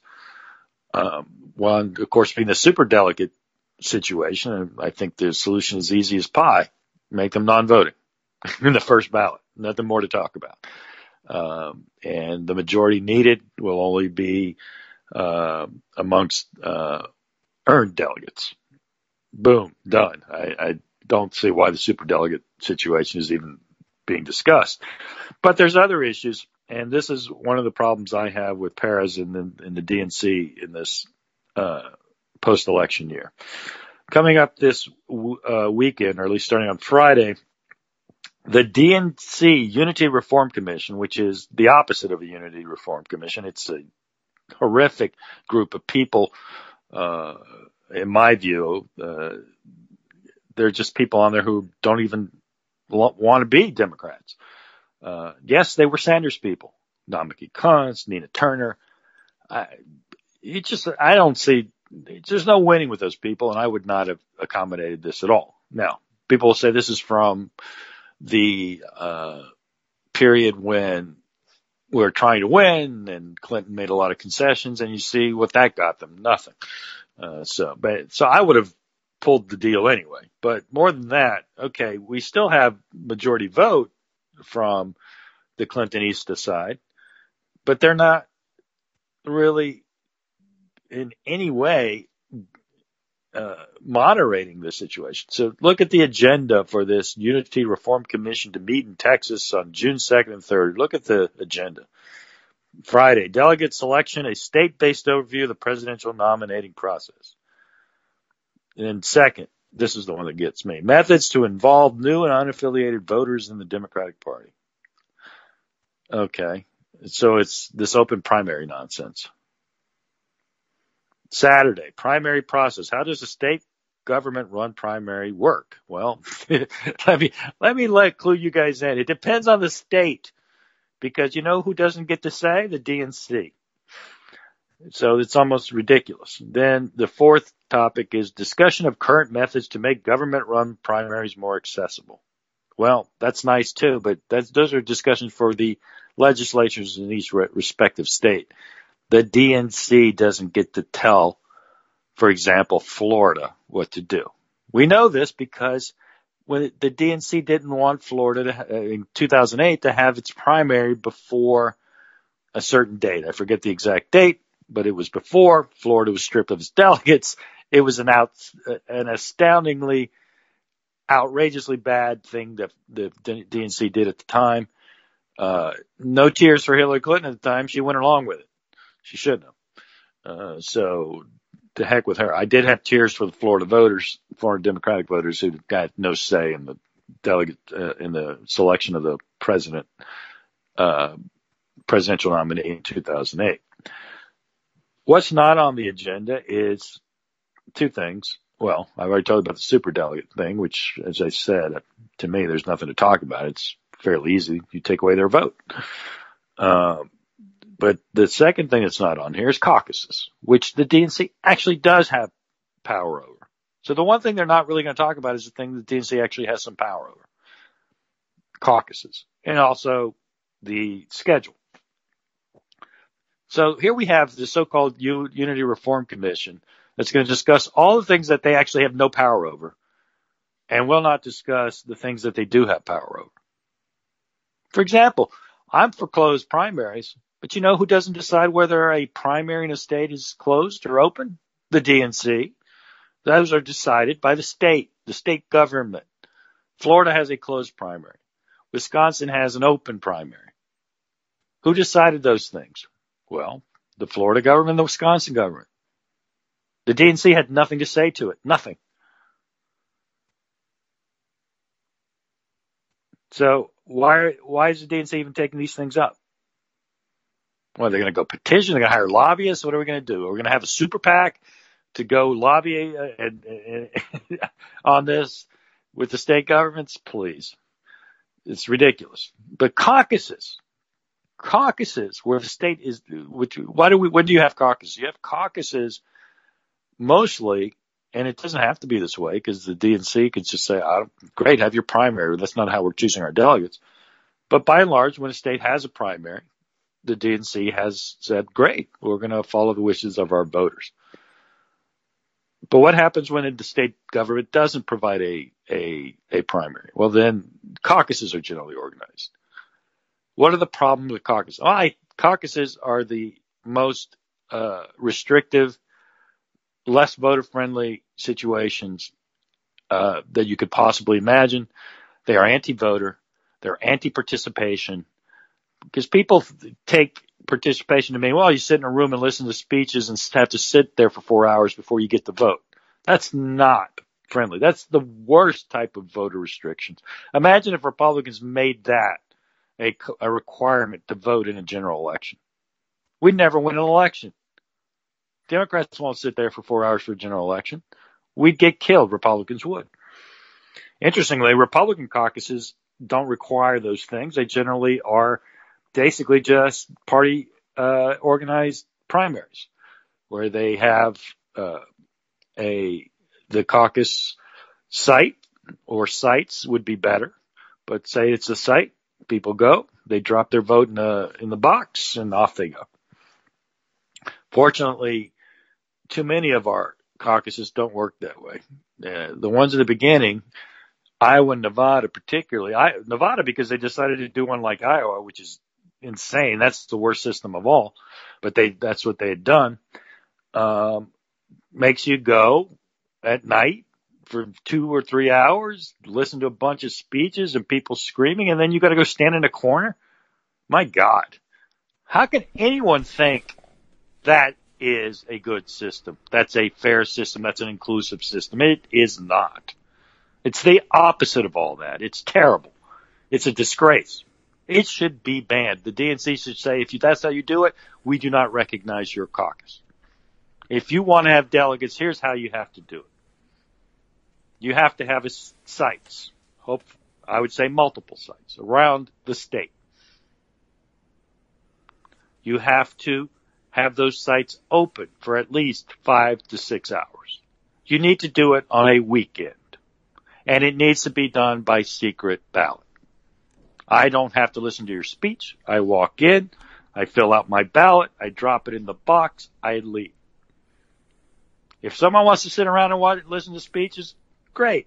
Let them stay. But you can't force people to do that in order to be able to vote. That's an outrage. How could anybody support that? I don't. How about that? I'm back.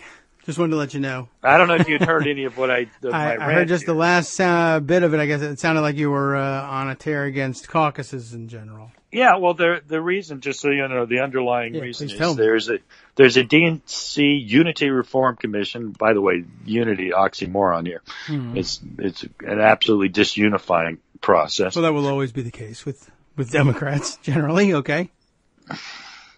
Right. No, absolutely. But okay, so what's the Unity report on? Are they making recommendations about the primary process? Well, listen, they're going to talk. This is a discussion, but I'm going to repeat for our audience a little bit. But the process, the agenda is Friday, June 2nd, delegate selection, a state-based overview of the presidential nominating process. Mm-hmm. That's nice. I figured if you're on the commission, you should know this already, but fine. 2, methods to involve new and unaffiliated voters to the Democratic Party. Now, in primaries, as I said, the DNC has no say because those are state government organized. So the DNC can't actually make a rule that it should be an open primary or closed primary. My examples were Florida and Wisconsin. Florida has a closed primary system. That's mandated by the Florida government. Wisconsin has an open primary. That's mandated by the Wisconsin government. The DNC doesn't get to tell anybody, it doesn't get to tell Wisconsin and Florida how to do it. They could, of course, say, well, we don't like either of your systems, and so we're not going to award our delegates through your primary, and we'll organize something else. But that sounds to me like a terrible solution. What can the DNC do? My point is that actually it's where states don't step in and create primary systems, and that is where they organize caucuses. And I was railing against the caucus systems that we have in Iowa and Nevada in particular. I think Minnesota is different. Minnesota actually has a system that I would prefer, which is that you have the ability on a weekend at various sites around the state to go and drop your, fill out your ballot and drop it in the box. Yeah. Make it more like a normal election. Why? Because more people will participate. Yes. Because people can get there. They won't, have to sit there for 3 hours and listen to speeches they may not want to listen to. Right. I love the old-fashioned sort of politicking aspect of the caucus and the idea that people will get together and discuss candidates and the issues at length, but not everybody wants to do that. And whereas pretty much everybody, or I guess I should say, not even very many people among those who want to vote want to do that. I would never want to do that. I mean, I don't want to do that. I appreciate the nostalgic angle, but I don't want to do it. Again, if you want to do it, do it. But how can you require me to do it in order to vote? Yeah. Can you imagine if the Republicans passed a law that said, this is what you have to do to vote in a general election? What would we say about that? Yeah. It'd be outrageous, and we would never, ever agree to it. It'd be voter suppression. You know what? We'd never win an election because we're hipster Democrats, and there's no way we're going to spend 2 hours of our day doing that. Right, unless there's avocado toast or something available. Exactly. If you had artisanal hors d'oeuvres or something, You know. Yeah, and you know what? The Republicans had their own problems with this in Iowa back in the day. I mean, I will always remember Pat Robertson winning the Iowa caucus in 1988. No, Bob Dole won. But Robertson finished close second, and H.W. Bush finished third. Mm-hmm. I mean, it's crazy. That's like handing things over to you're disenfranchising your voters deliberately. You can't do that. I don't think. Though we do it. So how can I say we can't? Because we do. Well, we did. Hopefully that'll change. If you wanted to, the one thing the DNC can reform is apparently at this hearing, the one thing they're not going to discuss. I find that appalling. Yeah.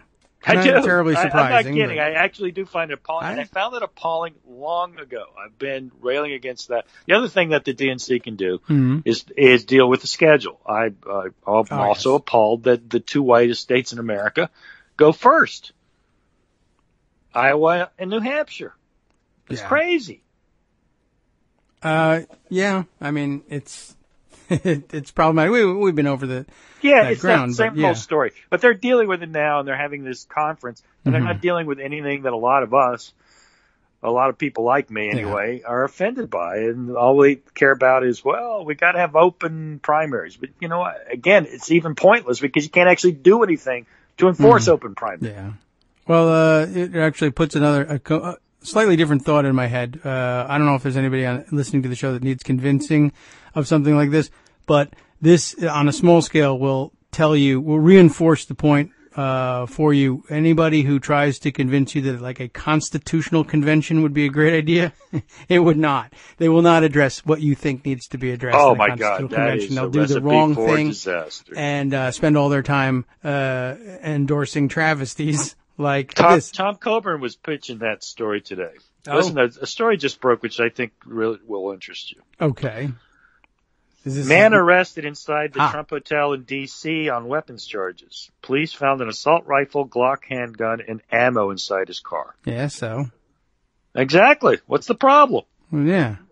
Why did they arrest this man? His rights are being trampled. This is outrageous. It's an outrageous attack on his liberty. I don't know what the hell's the guy's doing, but I'll just point this out. I mean, this isn't the case in D.C. necessarily, but all over the rest of the country, there are legislators insisting that, there are moderate, supposedly, legislators insisting that you have to have the right to lock those guns up in your car at your place of business in case a maniac shows up and you need to defend yourself, or ISIS attacks, your refrigerator repair operation. What good does it do you in your car? I have to have it strapped. Yeah, no, I need it open carry. What are you talking about? Gun enthusiasts say that all the time, of course, and this is supposed to be the compromise, and that we don't want people carrying them around in the workplace because we're not nuts. You are, but lock them up in your car. I don't know. For some reason, that's like the place that a lot of these places have landed on.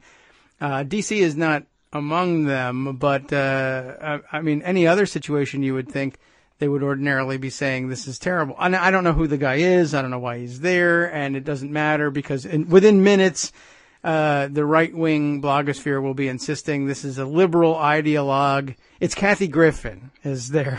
she's it's her guns, and that's what this is all about. And it's the left that's violent, and you got to look out for it. Meanwhile, of course, all the indications are quite the opposite. But okay. Well, anyway, yeah, this is something that Republicans and gun enthusiasts have been pushing for to be everyone's right everywhere. That this will no longer be an unusual thing. That, yeah, of course you're going to have coworkers with AR-15s in their car.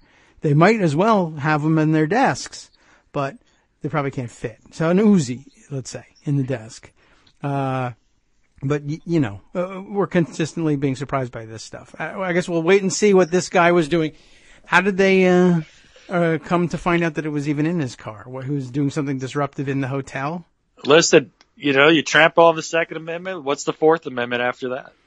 Yeah, or any other one. And they'll be quartering troops before you know it. They're sending troops to his house as we speak. Right. He's quartering troops in peacetime. This is outrageous. Unbelievable. They're helping themselves to ice cold Coca-Colas, no doubt, in his functioning refrigerator. I'm not sure why the guy was there. That obviously, Lunch. My view is that the Second Amendment should be abolished, but no one agrees with me. Or very few people agree with me. But the position, the irony of being arrested for having a gun at Trump's hotel is pretty striking. They should be available at the concierge desk. Absolutely. They should have a gun shop in the hotel. That's right. And gun shows. And the guns should be gold, and they should cost $1,000. But everyone has access to them. That's the important thing. Yeah, it must be accessible. Absolutely. So what's the background on it? I don't know if they're saying, well, he was coming to shoot Trump and he thought he would be at the hotel. I don't know if that's the thought process. He's not actually at the hotel. Maybe he didn't know that. Maybe it was Katrina Pearson.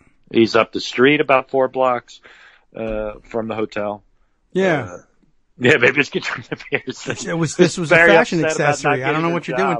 You took my, I just went to these were, I was going to make a necklace. What are you doing? Well, I where did I see that? I saw that story passing by and I failed to grab it, but I'm sure, well, I don't know whether I even need it as a link, but let's see. What do we have here? Was the raving Michael Musson asking, was the raving lunatic with the gun at the Trump hotel Donald Trump Jr.? No, he's only shooting at the hotel from helicopters. Okay. So that it could have been him, right? They could have been on their way to a hunting trip. We don't know. That's true. Well, I don't know about what did he have? A Glock? Yes. It's amazing he didn't shoot himself in the leg. That's what you said. I mean, I don't know why the brand matters, but people love to talk about brand names of guns. Speaking of I say Glock as if I know what it is. I have no idea what it is. I glean Someone these showed a things picture through of an my... assault rifle. Looks like that would be, the AR-15. The AR-15. What is it they call it? The long thing? Long gun? Long guns. Well, yeah, that's anything. Rifles, shotguns, anything that doesn't fit in your pocket. Long gun. It's, what do they say? An assault rifle, Glock handgun, and ammo. Well, of course. What good is the gun without the ammo? Those are just paperweights otherwise. Again, the irony of getting arrested for having a gun at Trump Hotel is the story for me. Maybe there's some other angle that I don't know yet, but just that tells me. Because I think that the one of the stories, and I'm sure you were the person who informed me about it, was something about the University of Georgia. There's a Georgia law that now you have to be able to carry a gun around the campus at University of Georgia. I don't think I brought that up with you, but yeah, that's Georgia and a couple other states now have campus carry laws, and they're not wide open. There's some restrictions to them. I think that even the gun nuts knew that they were going to get in trouble with the courts if they didn't say, for instance, is restricted to students over 21 years of age, and you have to have a concealed carry permit, and you need to, there are certain rules and regulations that go with it. But yeah, Georgia and Texas, and a couple others following.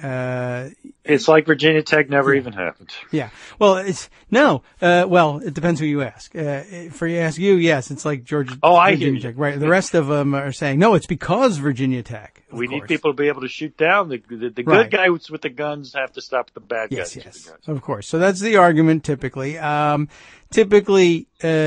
you see one of these liberalizations of the law, and thank you, by the way, everyone should recognize, if you're a big gun enthusiast, thank a liberal, because we've liberalized the laws. I know that they're not usually voting for it, but that's what liberalization means. We trust you.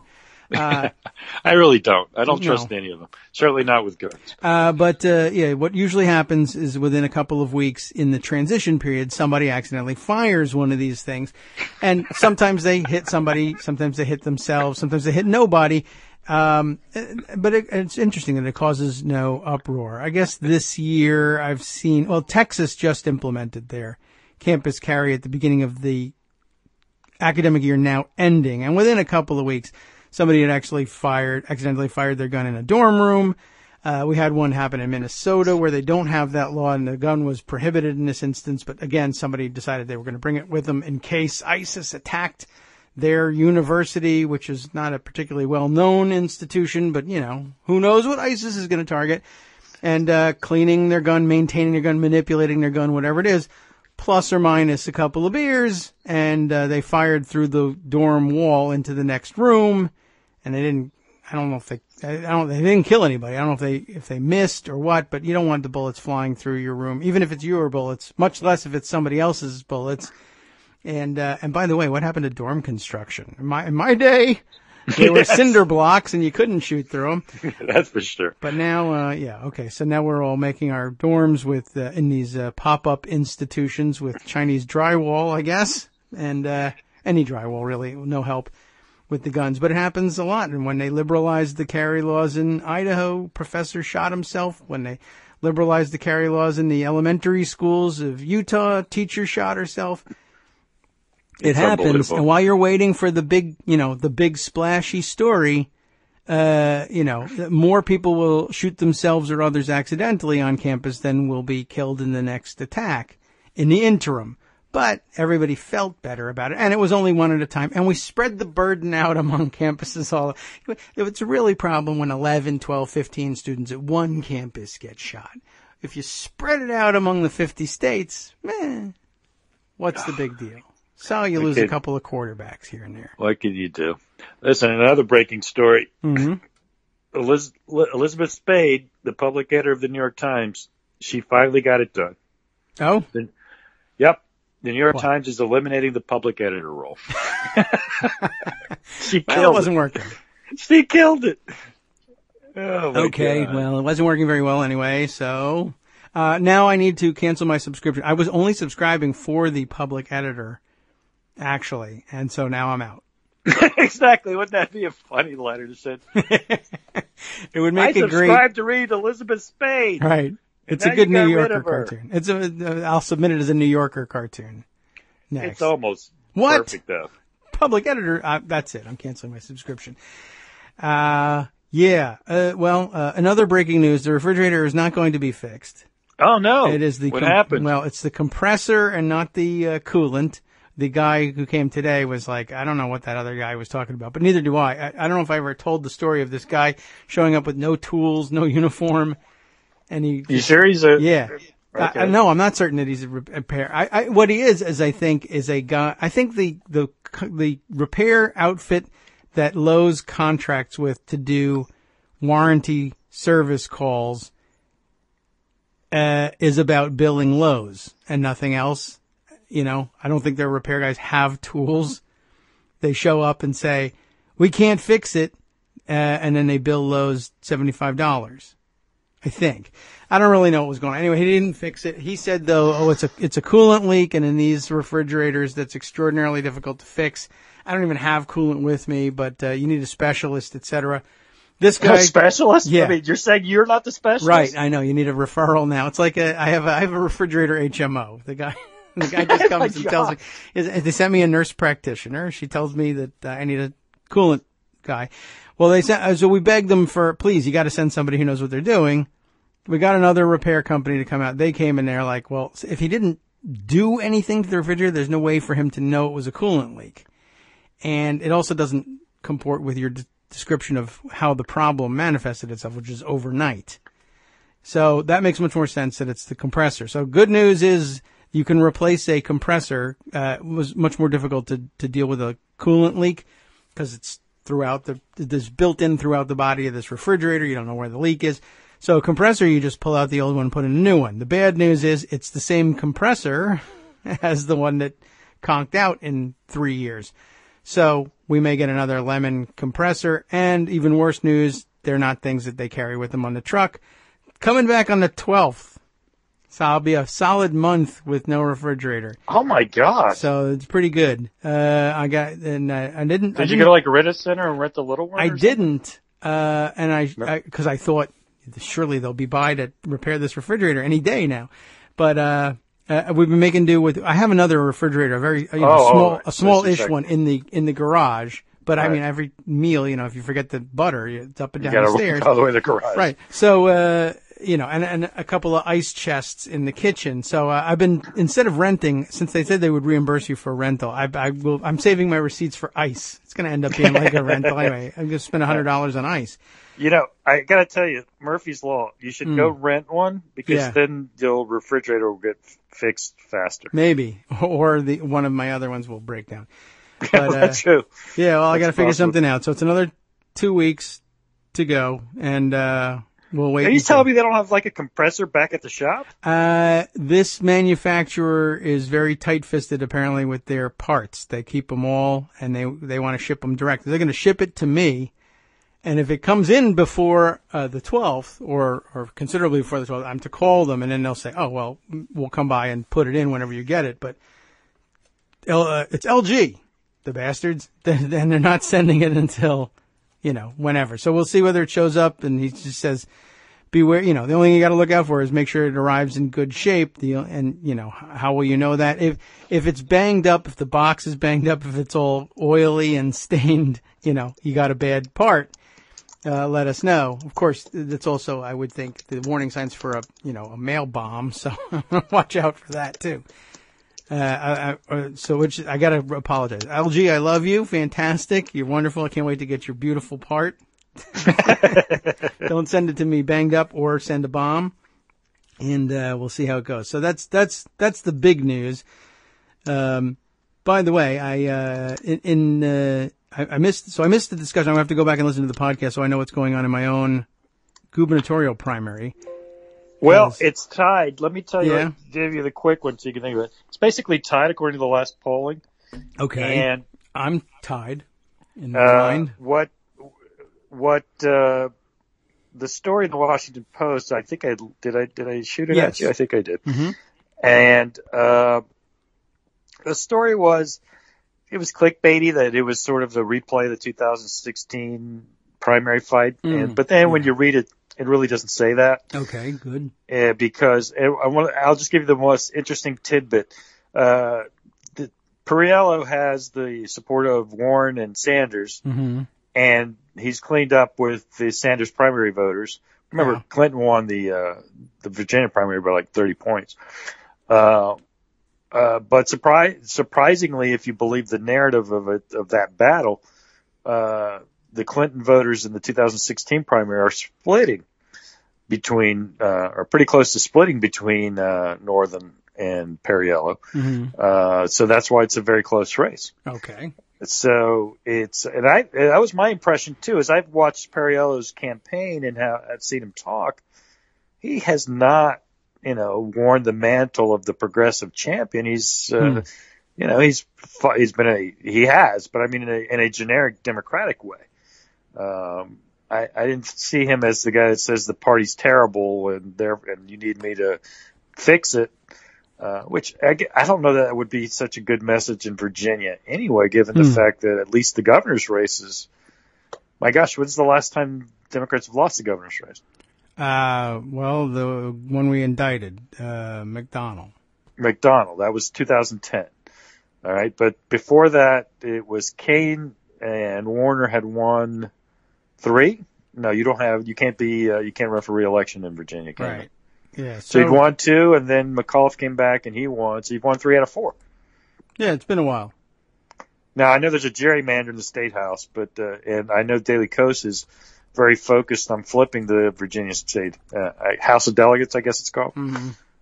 So I guess there's an argument about that. But it's an interesting article about, frankly, I think it's a real kudos to Perriello, who's really found the sweet spot in what is the race you probably wouldn't have expected to be really close, given Northam's the lieutenant governor, he has the support of McAuliffe, et cetera.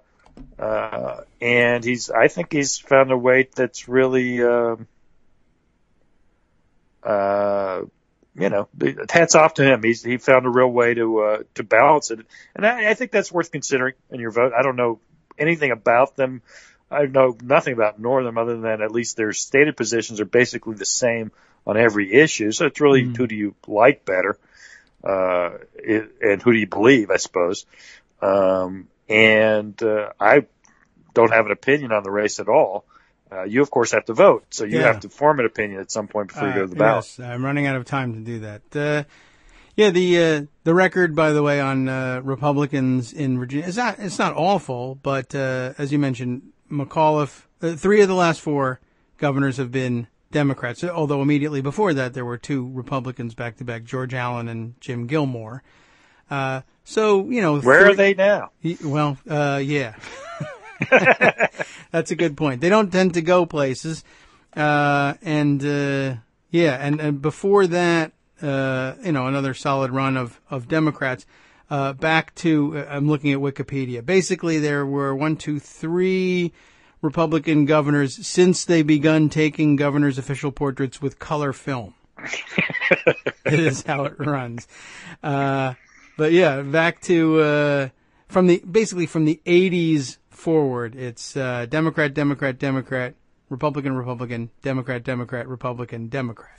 So, there've been a few, and that's why it's considered a purplish state, is that every once in a while a Republican will do it, and, I don't know. It's a pretty close, I don't feel comfortable about it, but, depending on, I guess before Trump, I used to depend on the fact that, every once in a while when Republicans would nominate somebody for the governorship, they tended to be nuts. But now that's a danger. I mean, they still do nominate nuts. There hasn't been I can't recall a moderate Republican. Yeah, that crazy AG was McAuliffe's opponent, as I recall. Yeah, Cuccinelli, and I'm thinking about, we'll also have, there's, is it Jackson has been out there? And oh, right, that guy, yeah. Okay. There have been some real goofballs in the past. Right, Jackson. Wow. I just remembered that guy. Yeah, he was crazy.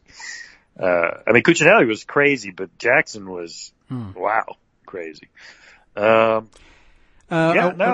an interesting race. I hope that the gerrymander can be overcome in the state house. That would be good, but hopefully that voter ID law we were discussing doesn't hurt you too much there. Hopefully not. And, of course, you now have 2 Democratic senators. Yeah. Again, I see Stephen Wolf. The guys at Daily Kos Elections, by the way, are fantastic. Yes. If you read those guys, you can get at least a decent picture of almost any state, and what are the major factors in play from 30,000 feet. You may not know the ground of what's the big issue of the day or whatnot, but for example, Wolf has done this tremendous study of what a non-gerrymandered states would look like. I don't know if you've been watching his tweets. I see it every once in a while. Yeah, he tweets out the map, which is a great. Right, and I think Virginia, we've lost 2 seats to gerrymandering, according to his calculations. Congressional seats, I'm talking about. And then he also does state maps, which is also pretty interesting.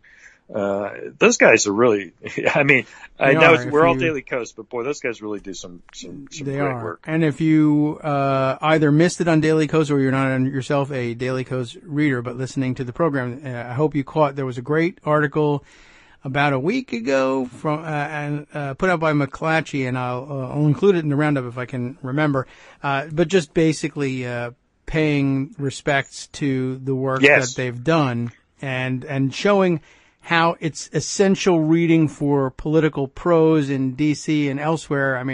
Reaching hotline levels of importance in terms of, you don't know what's going on if you're not checking in with Daily Kos Elections. That's absolutely true. That's happening to me right now. To the degree that I can sound informed and knowledgeable about, any particular state's situation, other than Florida, because Florida I follow very closely on my own, it's Daily Kos Elections, and David and Stephen and Steve Singerheiser, and James. It's a cast of thousands now, I think. I exaggerate, but it is like 7 or 8 of them now, and it's just a tremendous read. And yes, we're Daily Kos, but we're not the only ones that say it. Read McClatchy. Right.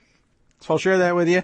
Last thing I wanted to see about whether you had any interest in, have you seen this New York Times article, Adam Liptak piece on the a constitutional puzzle.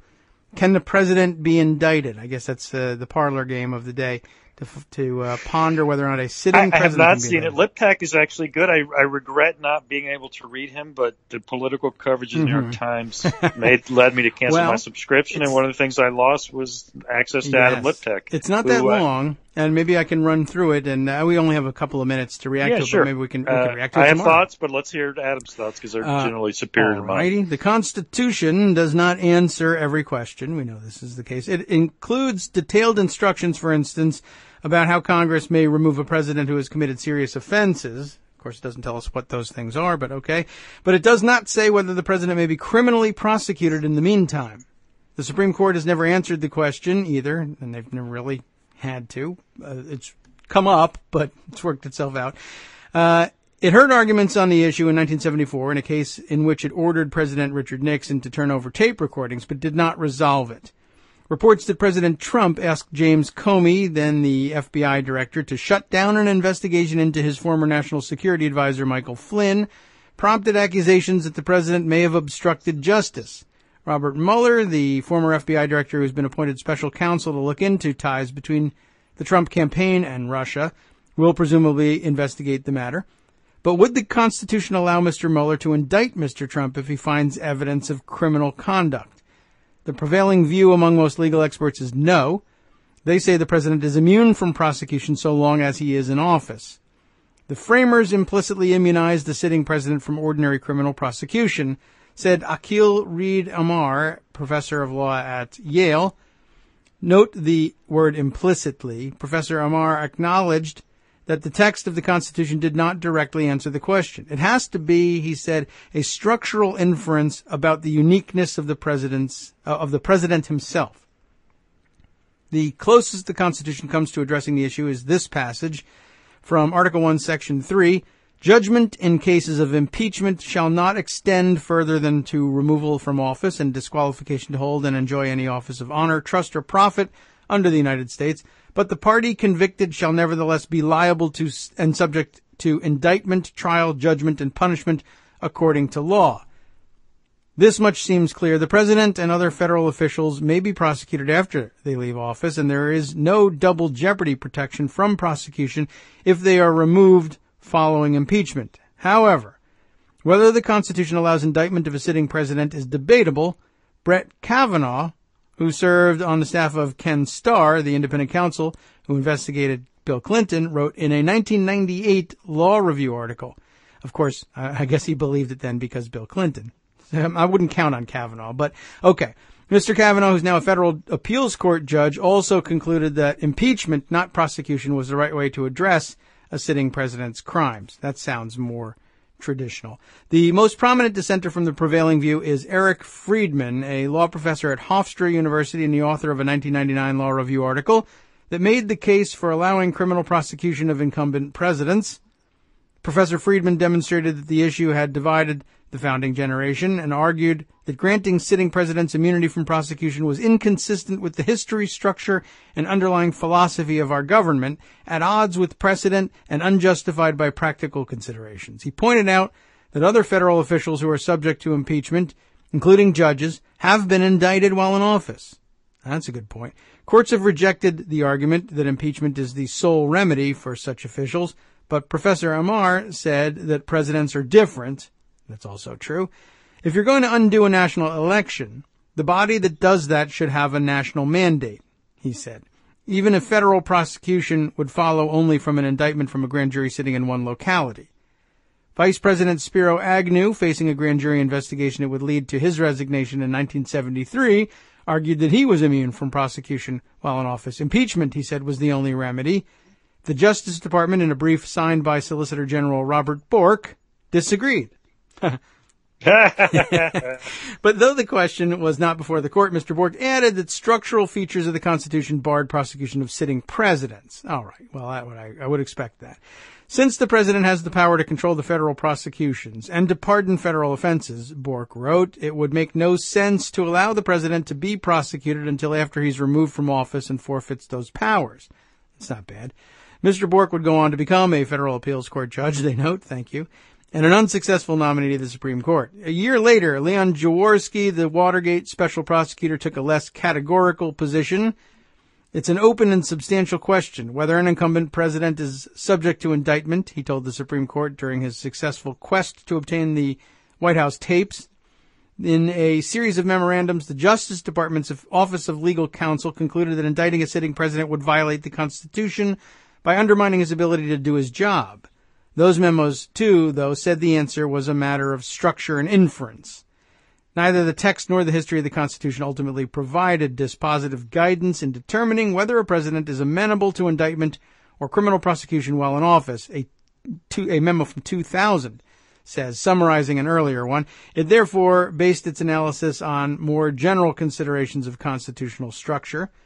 The Justice Department's regulations require Mr. Mueller, the special counsel, to follow the department's rules, regulations, procedures, practices, and policies. If the memos bind Mr. Mueller, it would seem he could not indict Mr. Trump, no matter what he uncovered. But Andrew Manuel Crespo, a law professor at Harvard, has questioned whether the special counsel regulations should be read that broadly. The regulations, he wrote on Take Care, a law blog, focus more on administrative protocols and procedures than on legal analyses, structures, or judgments. So summing up here, even if Mr. Mueller has a measure of discretion, Professor Amar said the right process for assessing Trump's conduct, should it come to that, is the one described in the detail in the Constitution, impeachment. Much of the recent pontificating about the technical elements of obstruction of justice is quite beside the point, he said. Donald Trump is to be judged by the House and the Senate, who are in turn judged on Election Day by the American people more generally. So that leaves us with no time for serious analysis, of course, but I wanted to sort of throw that out there. And, of course, invite you back if you want to come back on tomorrow or Friday. We won't have any repairs going on, but you're welcome nonetheless. No, I'm good. I'm good. I will just say just one quick take on it. Mm-hmm. I think Jones v. United States makes it clear that you can't be indicted.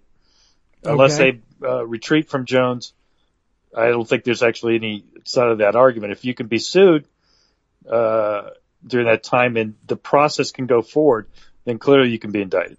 I don't think there's any logical way to escape that conclusion. Yeah, I mean, it's not like it's less work. But the indictment can come. Yeah.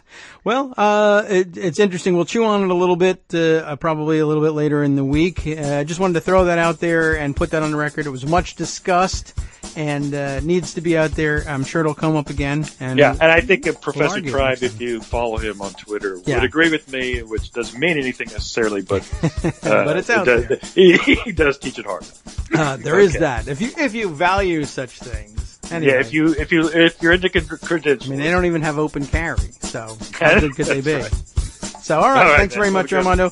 Appreciate your coming in and doing double duty here, and Greg as well, carrying us through the non-repair. But we'll be back on regular schedule tomorrow. Do take care. Thanks again, you too. And I guess you got your fill. So I'll tell you what's coming up next on the after show right here on Netroots Radio. Let me just get over to the right screen here. It's Wednesday. Wednesday's Child is Full of Woe Wednesday, as they like to call it. On the after show, after 2 deadly explosions. What? Colorado's largest gas producer faces a series of class action and investor lawsuits. Several activists investigating labor conditions at Ivanka Trump factories in China have been disappeared. Important story. And the Portland, Oregon domestic terror attack was only the most reported from last week as hate crimes continue to spike across America. On the last half of their program coming up next, a visit with Angela Marks, a.k.a. Angie in Washington State, via Twitter, for a political and world news roundup. From Daily Kos Radio on networksradio.com. You have been listening to the Kagro in the Morning Show with David Waldman. Thanks so much for listening. Hey, Rochester, how do you like the way we handle things here? We're regular people. We broadcast in a right out of the house, and when you need to have your refrigerator repaired, you got to have it repaired. That's all there is to it. Welcome to the show. Thanks for listening. And hey, why not pick up the old computer and find our Patreon page and throw a little cash our way? We'll be back tomorrow.